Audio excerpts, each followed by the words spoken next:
کے پاس گیا تو وہ بات کافی حد تک ان کے لیے ناپسندیدہ بھی تھی.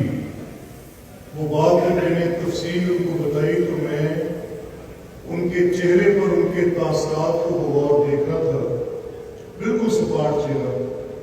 ایک لمحے کے لیے بھی مجھے نہیں لگا کہ شاید جو میں ان کو بتا رہا ہوں تفصیلات جو کہ پنجاب کے ایک محکمے نے مجھے ان کی وہ تفصیلات دی ہیں، تو میں ان کے ساتھ ان کی تفصیل بتا رہا ہوں تو شاید انہیں بہت ناگوار گزرے تھے.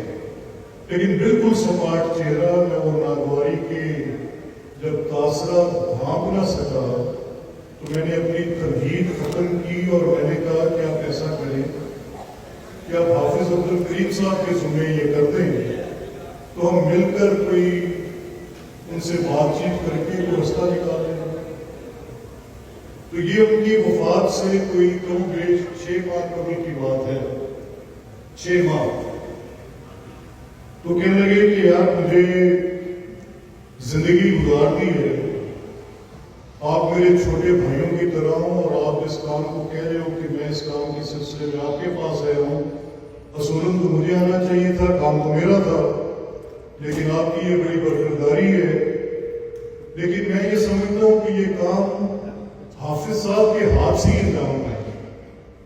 میں نے کہا جی آپ امیر ہیں کہ بات کی.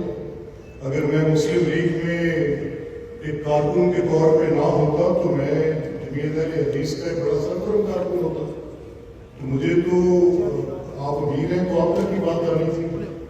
کہنے لگے نہیں یہ حافظ صاحب کر لیں گے اور مجھے پورا یقین ہے کہ وہ یہ کام کر لیں گے.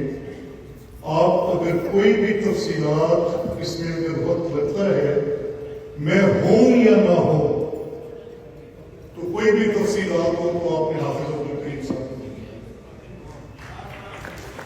میں وہ اعتماد کا رشتہ سمجھنے سے قاصر ہوں جو پروفیسر ساجد میر صاحب کا حافظ صاحب کے تھا. اور پھر ایک دن خبر ملی کہ ریل فرما کے انتقال ہو گئے. میں سیالکوٹ ان کے وفات پر گیا اور واپسی پہ میں نے وزیر اعظم شہباز شریف صاحب سے کہا کہ جمعیت اہل حدیث یہاں پہ ابھی تشریف لائے ہیں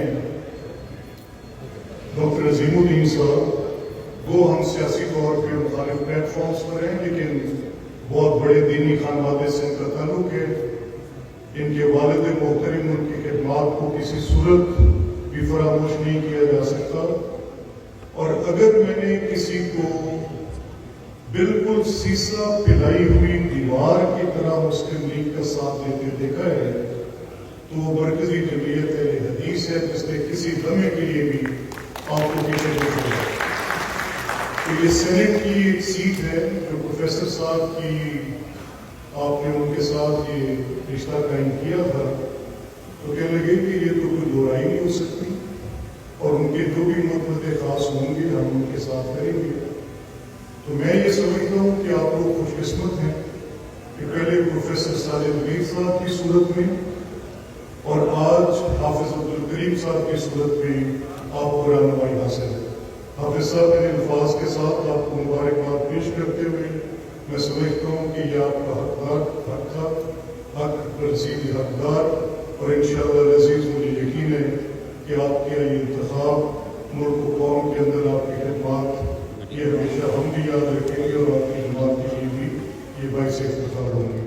اللہ تعالیٰ آپ کا حمد ناصر ہو.